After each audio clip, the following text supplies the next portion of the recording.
Good evening प्रिय विद्यार्थियों, स्वागत है आपका अभी क्लासेस में।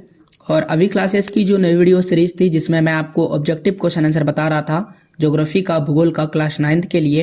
और मैंने आपको यह भी बताया था पार्ट 1 में, न केवल ये बोर्ड परीक्षा के लिए बल्कि वह सभी विद्यार्थी जो कॉम्पिटिटिव परीक्षा की तैयारी कर रहे हैं उन सबों के लिए ये बहुत ज़्यादा महत्वपूर्ण है।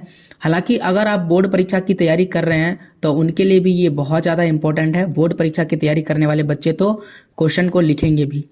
तो उसी का दूसरा पार्ट लेकर आया हूं। और पहले पार्ट को उम्मीद है कि आपने बेहतर तरीके से पढ़ा होगा, समझा होगा, वीडियो को पूरा देखा होगा और आपने कॉपी में भी लिखा होगा। आज दूसरा पार्ट है। दूसरे पार्ट के लिए भी आप सभी तैयार हो जाइए कॉपी कलम लेकर के। आप सवालों को समझिए और साथ ही साथ उसके आंसर को भी लिखते चलिए। पहला सवाल पढ़ते हैं। पहला सवाल लिखा है कि निम्नलिखित नदियों में से कौन सी ऐसी नदी है जो भ्रंश घाटी में होकर के बहती है। यहाँ पर 4 ऑप्शन दिए गए हैं, लेकिन अगर आप किताब पढ़िएगा तो किताब में साफ साफ लिखा हुआ है कि जो तापी नदी है वह एक भ्रंश घाटी में बहती है। न केवल तापी बल्कि नर्मदा नदी भी, नर्मदा के समानांतर ही जो तापी है, ये दोनों ही नदियां भ्रंश घाटी से होकर के बहती है। तो इसमें सही जवाब हो जाएगा तापी। तापी नदी भ्रंश घाटी से होकर के बहती है। अगर तापी की जगह यहाँ पर नर्मदा लिखा रहता तो भी सही जवाब हो जाता। अगला सवाल पढ़ते हैं। अगला सवाल है कि दुनिया में सबसे अधिक वर्षा कहाँ होता है। यहाँ पर देख सकते हैं नीचे दिए गए स्थानों में से किस स्थान पर विश्व में सबसे अधिक वर्षा होती है। तो किताब में एकदम साफ साफ लिखा हुआ है कि मौसिन राम जो है वह विश्व का सबसे अधिक वर्षा वाला क्षेत्र है। तो मौसिन राम इसका सही जवाब हो जाएगा। मौसिन राम और चेरापूंजी में ज़्यादा दूरी का अंतर नहीं है, तो कभी कभी मौसिन राम सबसे अधिक वर्षा वाला क्षेत्र बन जाता है तो कभी कभी चेरापूंजी। अगर आपके ऑप्शन में मौसिन राम नहीं दिया रहेगा तब आप चेरापूंजी टिक लगा सकते हैं। तो इसका सही जवाब हो जाएगा मौसिन राम। दुनिया में सबसे अधिक वर्षा वाला क्षेत्र है। पूरी दुनिया में जितना भी वर्षा होता है उसमें अगर सबसे अधिक वर्षा होती है तो वह है मौसिन राम, जो भारत के असम राज्य में अवेलेबल है। अगला सवाल है कि ग्रीष्म ऋतु में उत्तरी मैदान में बहने वाली पवन को निम्नलिखित में से क्या कहते हैं। ग्रीष्म का मतलब होता है गर्मी, और गर्मी के मौसम में जो हवाएं चलती है उन हवाओं को हम लू कहते हैं। उत्तरी मैदान में, उत्तरी मैदान में इसे क्या कहा जाता है, लू के नाम से जाना जाता है। तो गर्म हवा को लू कहते हैं। अगला सवाल है कि निम्नलिखित में से कौन सा कारण भारत के उत्तर पश्चिम भाग में शीत ऋतु में होने वाली वर्षा के लिए उत्तरदायी है। तो यहाँ पर देखिए लिखा हुआ है कि कौन सा कारण है जो भारत के उत्तर पश्चिम भाग, तो भारत का उत्तर पश्चिम भाग में वर्षा होगा। उत्तर पश्चिम भाग में कौन सा इलाका आता है, उत्तर पश्चिम भाग में पंजाब का इलाका आता है, उसमें थोड़ा सा राजस्थान का इलाका भी आ जाता है। ये सभी उत्तर पश्चिम इलाके में आते हैं। पाकिस्तान देश जो है वो कहाँ पर है, पाकिस्तान देश जो है वह उत्तर पश्चिम इलाके में ही आता है। तो उत्तर पश्चिम इलाके में शीत ऋतु में वर्षा होती है। शीत ऋतु में, तो शीत ऋतु में कब वर्षा होती है, तो शीत ऋतु में जो वर्षा होती है वो लौटती हुई मानसून से वर्षा होती है। और लौटती हुई मानसून को यहाँ पर आप देख सकते हैं इस प्रकार से दिखाया जा सकता है। यहाँ पर उच्च दाब का क्षेत्र बनता है और यहाँ पर निम्न दाब का क्षेत्र बनता है, जिससे जो मानसून है इस तरह से वापस लौटती है। और ये जो इलाका है ये है उत्तर पश्चिम इलाका। तो इन इलाकों में किस तरह से वर्षा होती है, लौटती मानसून से वर्षा होगी शीत ऋतु में। तो इस तरह से इसका सही जवाब होगा। यहाँ पर देख सकते हैं कि शीत ऋतु में भारतीय मानसून की स्थिति उत्तर पश्चिम मानसूनी पवनें, जिसे हम लौटती मानसून पवनों के नाम से जानते हैं। अब लौटती हुई जो मानसून पवनें हैं उसे हम पश्चिमी विक्षोभ के नाम से भी जानते हैं। तो इसका सही जवाब होगा पश्चिमी विक्षोभ, क्योंकि यहाँ पर कहीं भी लौटती मानसून नहीं लिखा है। तो लौटती मानसून नहीं लिखा है तो पश्चिमी वाला है कि भारत में मानसून का आगमन निम्नलिखित में से कब होता है, यानी भारत में मानसून कब आता है। तो भारत में मानसून का प्रारंभ जून से होता है। तो इस सवाल का जवाब लिखेंगे कि जून के प्रारंभ से ही जो है मानसून प्रारंभ हो जाता है, भारत में मानसून आने लगता है और भारत में वर्षा की शुरुआत हो जाती है। तो इसका सही जवाब हो जाएगा जून के प्रारंभ से। अगला सवाल है कि निम्नलिखित में से कौन सी भारत में शीत ऋतु की विशेषता है। शीत ऋतु की क्या विशेषता है। शीत ऋतु के बारे में जब आप बुक में पढ़िएगा तो वहां पर लिखा जाता है कि इसका तापमान औसत जो है 24 डिग्री से 25 डिग्री सेल्सियस के बीच होता है। उत्तरी मैदान में यह 10 डिग्री से 15 डिग्री सेल्सियस के बीच रहता है। और सबसे खास बात है कि आदमी सोचता है कि जो ठंड का मौसम है उसमें हमेशा ठंड रहता है, वैसा नहीं है। ठंड के मौसम में दिन जो होता है वह गर्म होता है, दिन में उतनी ज़्यादा ठंडे हमें नहीं लगती है, और रातें जो होती है वो ठंड होती है। तो दिन हमारा गर्म रहता है और रातें क्या रहती है, ठंडी रहती है। कभी कभी दिन के समय में भी आप यदि परिश्रम करते हैं तो आपको पसीना भी आ जाएगा। जबकि यूरोपीय क्षेत्र की अगर हम बात करें तो वहाँ दिन में भी ठंड रहती है और रात में भी ठंड रहता है। इतना ज़्यादा ठंड रहता है कि कई सारे इलाकों में बर्फ़ भी पड़ने लगता है, जैसे कि जम्मू कश्मीर की अगर हम बात करें तो उन क्षेत्रों में। लेकिन भारत के ज़्यादातर क्षेत्रों में दिन आपको गर्म देखने को मिलेगी और रातें कैसे देखने को मिलेगी, ठंडी। तो क्या विशेषता होगा, गर्म दिन और ठंडी रातें। इसका सही जवाब हो जाएगा ख नंबर। अगला सवाल है कि रबड़ का संबंध किस प्रकार की वनस्पति से है। तो वनस्पति वाला जो है वह चैप्टर नंबर 5 है। चैप्टर नंबर 5 में वनस्पति के बारे में बोला गया है। और जब आप उष्ण कटिबंधीय वर्षा वन के बारे में पढ़िएगा तब आपको वहां पर देखने को मिलेगा रबड़ के बारे में। तो रबड़ किस प्रकार का जो वनस्पति है, ये उष्ण कटिबंधीय वर्षा वन का वनस्पति है। एकदम साफ साफ देख सकते हैं। इसमें रबड़ वृक्ष आते हैं, रोजवुड आते हैं, महोगनी आते हैं, आबनूस आते हैं जिसको एबोनी भी कहते हैं। इसके बाद सिनकोना भी आता है। और सिनकोना से ही अगला सवाल है, लिखा है कि सिनकोना के वृक्ष कितनी वर्षा वाले क्षेत्र में पाए जाते हैं। यहाँ पर जितने भी ऑप्शन दिए हैं उनमें से कोई भी ऑप्शन मैच नहीं खाएगा, क्योंकि हमारा जो सिकोना वृक्ष है, देख सकते हैं यहाँ पर सिनकोना लिखा हुआ है। सिनकोना कहाँ मिलता है, उष्ण कटिबंधीय वर्षा वन में। और यहाँ पर कितना वर्षा होता है, 200 सेंटीमीटर से अधिक वर्षा के साथ थोड़े समय के लिए शुष्क ऋतु पाई जाती है। तो यहाँ पर क्या 200 सेंटीमीटर से भी अधिक वर्षा होता है। क ख ग घ इसमें कहीं भी 200 सेंटीमीटर से अधिक वर्षा नहीं लिखा है, तो थोड़ी सी मिस प्रिंटिंग हो जाती है। तो हम यहाँ पर एक कर देते हैं 200 सेंटीमीटर से अधिक वर्षा, ठीक है, 200 सेंटीमीटर से अधिक वर्षा। हालांकि इस तरह के सवाल जब परीक्षा में आएंगे तो आपकी गलती नहीं होगी वहां पर मिस प्रिंटिंग में, और आपको सेम टू सेम सवाल सही मिलेगा, ठीक है। आप देख सकते हैं, सिंपल है कि जब आप बुक में पढ़िएगा तो सिनकोना वृक्ष यहाँ है और सिनकोना वृक्ष में कितना 200 सेंटीमीटर से अधिक वर्षा है। 200 सेंटीमीटर तो यहाँ पर कहीं लिखा ही नहीं है। हो सकता है कि एक सवाल आ जाएगा, एक ऑप्शन आ जाएगा इनमें से कोई नहीं, तो वही टिक लगाना है। हालांकि इसका जवाब होगा 200 सेंटीमीटर से अधिक। इनमें से कोई भी जवाब नहीं मिल रहा है।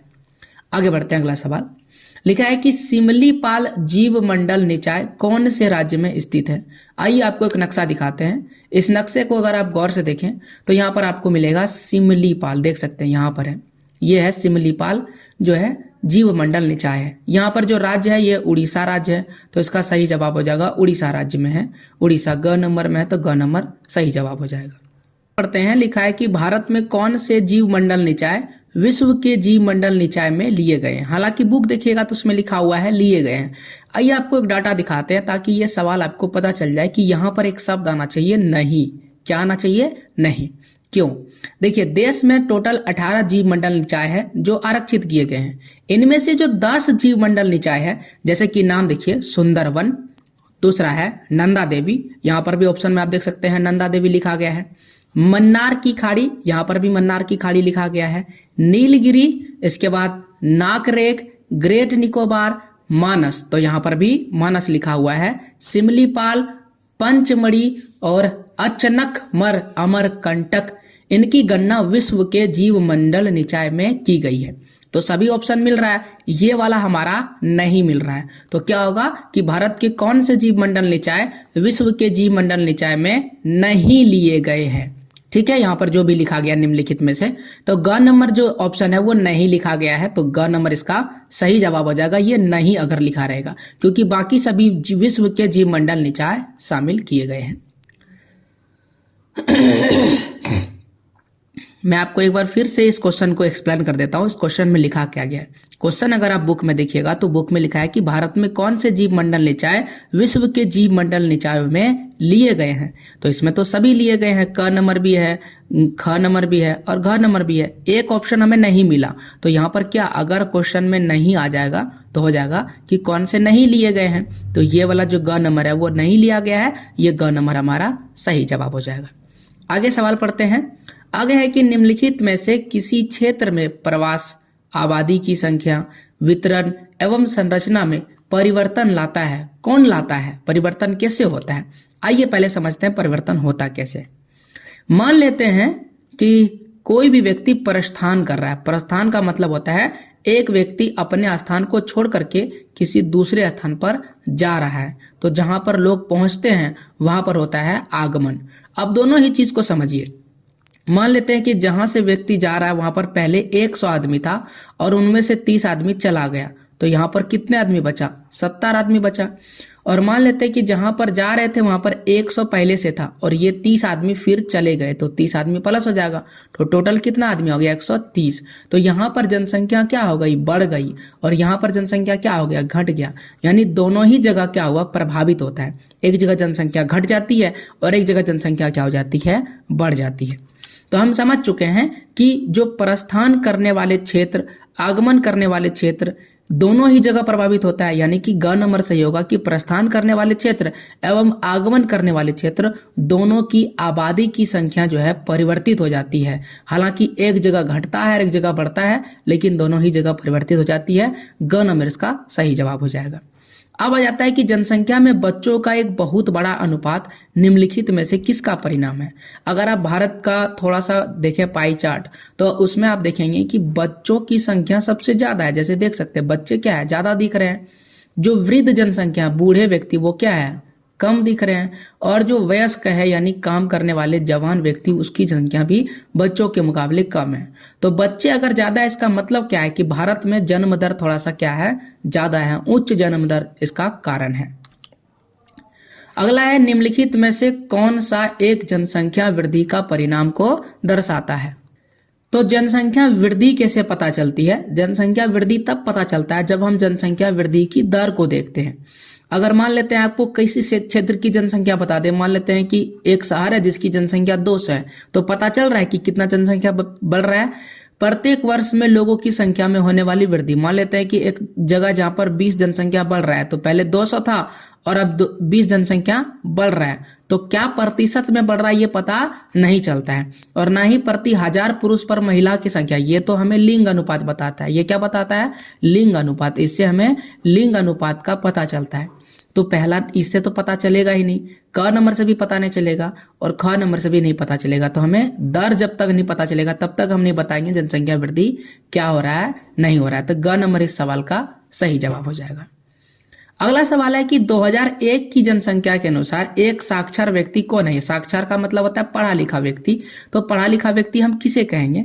तो इस सवाल का जवाब यहाँ पर देख सकते हैं। पहले जब आप साक्षरता वाला टैब को पढ़िएगा, जब आप बुक पढ़िएगा अपना लास्ट चैप्टर, तो उसमें साक्षरता के बारे में बताया गया है।